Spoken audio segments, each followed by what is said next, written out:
Hey folks, Pete Weiss here at Verdant Studios in southern Vermont, here to talk to you today about something called CSG Audio Encoding. I'm working on a new reissue of the Beau Brummels seminal album, proto-country rock album, Bradley's Barn. This is actually a beautiful CD reissue that came out a few years ago. But I'm working on the vinyl reissue, which is going to come out on Run Out Groove vinyl at some point in 2018, I think. Anyway, when I was working with the preparation of the tapes to master this, I discovered that these tapes were encoded with something called CSG.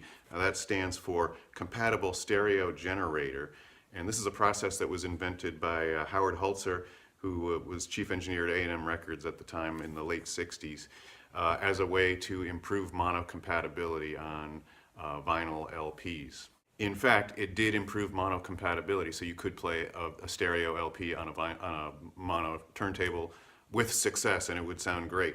The problem is the stereo image suffered, becomes very vague and skewed. What they did with the CSG encoding is they basically flipped one of the stereo channels partially out of phase, so that if you listen to a stereo version of it in headphones, for example, it sounds a little cockeyed, a little skewed. There's really no solid center image of the stereo image. It's just like everything kind of sounds diffuse and off to the side, and there's a vagueness. And once you notice it, and once you kind of get a chance to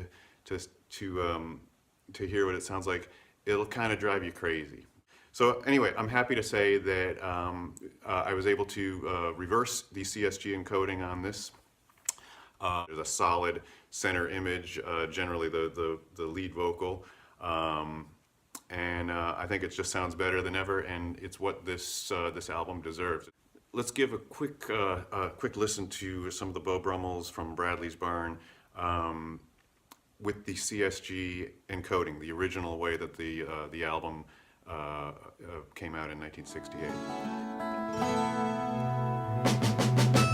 How can it be late in the morning, night was a hill with seven. Now, if you're wearing headphones, you'll probably be able to tell the difference a little better. Let's give a listen to that same audio with the CSG removed. Hopefully you'll notice that the center image of the stereo spread has a lot more solidness to it.